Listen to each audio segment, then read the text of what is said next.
کیا ایران صرف دھمکی امیز بیانات دے کر خود کو سچا ثابت کرنا چاہ رہا تھا اور اب اس کی ذمہ داری نہیں تھی؟ کیونکہ اسرائیلی وزیر اعظم نیتن یاہو نے تو یہ کہہ دیا کہ اس جنگ کے بعد ہم پوری غزہ کی پٹی پر قبضہ کر لیں گے۔ اب تک وہ کہاں پہنچ گئے ہیں، کتنے حصے پر قبضہ ہو چکا ہے، اور ایسے میں مسلم دنیا میں سے ایران جو سب سے زیادہ ایکٹیو تھا، آخر وہ کیا کرتے رہے اور مسلم دنیا کو یہ دھوکہ دے رہے تھے؟ غزہ یا فلسطین کے لوگوں کو دھوکہ دے رہے تھے یا اپنے لوگوں کو دھوکہ دیا جا رہا تھا؟ اسرائیلی فورسز کا یہ بیان سامنے آیا جس میں بتاتے ہیں کہ غزہ پر حملے کے آغاز سے یعنی 7 اکتوبر سے آج کے دن تک جو لگ بھگ 1 مہینے سے زائد کا وقت بنتا ہے، اس میں اب تک اسرائیلی فورسز نے شمالی غزہ کی پٹی میں حماس کی 11 چوکیوں پر قبضہ کر لیا ہے۔ اسرائیلی فوج نے مزید کہا کہ رات بھر کی کارروائیوں میں نہال بریگیڈز کے دستوں نے ایک سکول کے قریب ایک سرنگ کا داخلی راستہ تلاش کیا اور بعد میں اسے تباہ کر دیا گیا ہے۔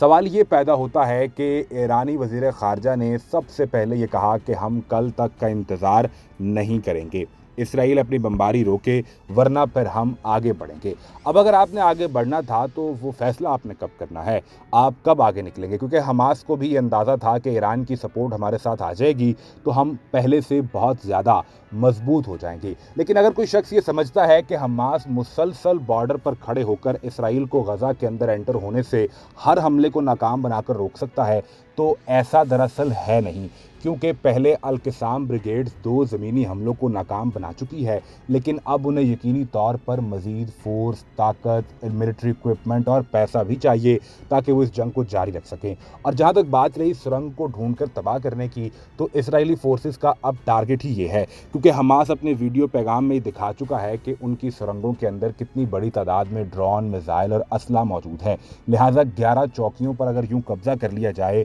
تو یہ مسلم دنیا کے لیے ایک بہت بڑا سوال ہے کہ حماس جو مسلمانوں کے لیے لڑا ہے، جو غزہ کے معصوم مسلمانوں کے لیے سامنے ایک دیوار بن کر کھڑا ہے، ان کی 11 چوکیوں پر قبضہ ہونا دراصل مسلمانوں کی 11 چوکیوں پر قبضہ کر لیا گیا ہے۔ ایسے میں مسلم ممالک کیا کر رہے ہیں؟ کیا یہ صرف اپنے ممالک کے اندر موجود عوام کو تسلی دینے کے لیے بیانات دے رہے ہیں، یا حقیقتاً کوئی کارروائی بھی کی جا رہی ہے جو بہرحال ابھی تک ہوتی ہوئی نہ تو ایران، نہ ترکیہ اور نہ ہی دیگر اسلامی ممالک کی جانب سے نظر آ رہی ہے؟